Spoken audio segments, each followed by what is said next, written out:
Hey everyone, and welcome. Today, we're building your essential French toolkit. We're going to take you from feeling like a lost tourist to navigating a city with total confidence. Seriously, by the end of this, you'll be asking for, understanding, and following directions like a pro.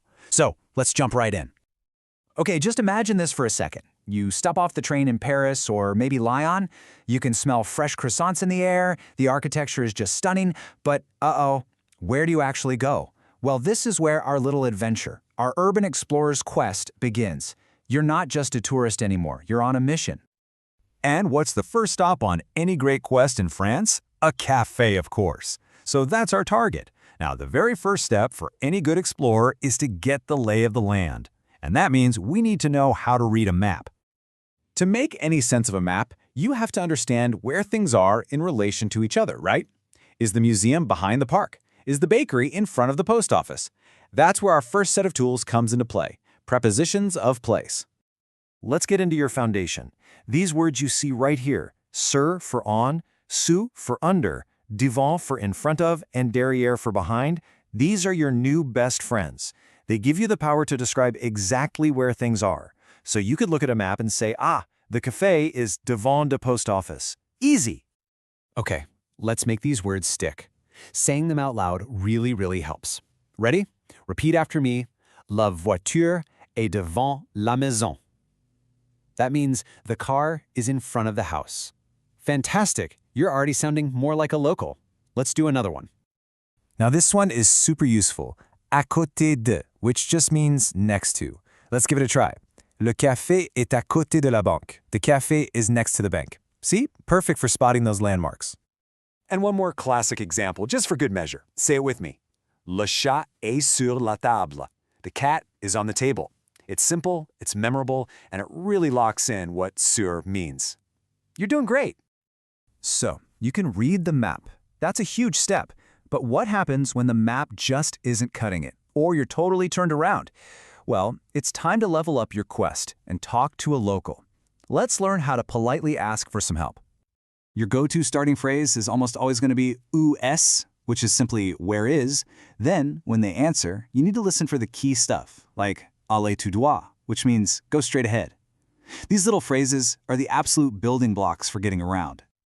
Okay, now pay close attention here, because this slide shows the two most critical commands you will ever need. On the left, we've got tourner à gauche, that's turn left, and on the right, tourner à droite, turn right.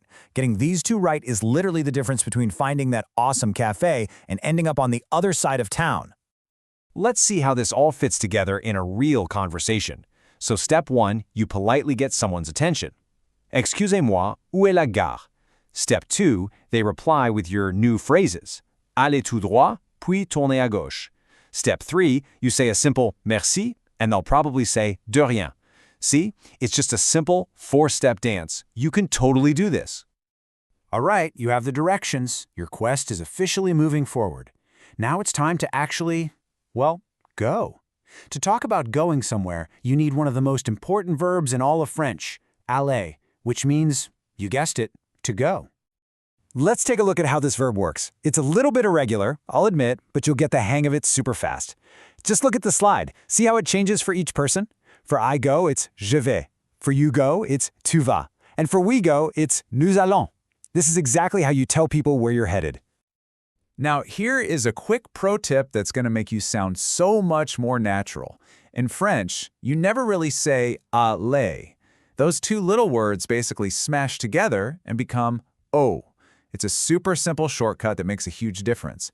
So you wouldn't say je vais aller cinéma, you'd say je vais au cinéma. Time to practice that new rule. Let's give it a go. Repeat after me. Je vais au supermarché. I'm going to the supermarket. Hear how smooth that O sounds? It just flows. Fantastic. Let's try it with we. Ready? Nous allons à l'université. We are going to the university. So here, notice, we use à la because the word university starts with a vowel. Excellent. You are now officially ready to tell people where you're going. And voila, you did it. You followed the directions, you navigated the streets, and you can see that beautiful cafe just ahead. Quest successful. But hey, before you run in and order that coffee, let's do a quick little check to make sure your new skills are nice and sharp. All right, here's the final test. A friendly local stops you and asks, Où est la pharmacie? Where's the pharmacy? You glance at your map and you see it's right behind the church. How would you use your brand new preposition toolkit to answer them? Take a second and think about it. If you said elle est derrière l'église, you are absolutely correct. You nailed it. You used derrière perfectly to explain that the pharmacy is behind the church. This is amazing. You're not just asking for directions anymore, you're giving them. So let's just quickly recap everything you've accomplished. You have officially unlocked a powerful 3-part toolkit. You've got prepositions to describe any location. You've got the key phrases to ask for and get directions. And you've got the verb aller to say where you're going. You are so ready for your French city adventures. So, you found the cafe, you mastered the basics, and now the entire city is yours to discover. The only question left is, with all these new skills you have, where will your quest take you next? Bravo and happy exploring!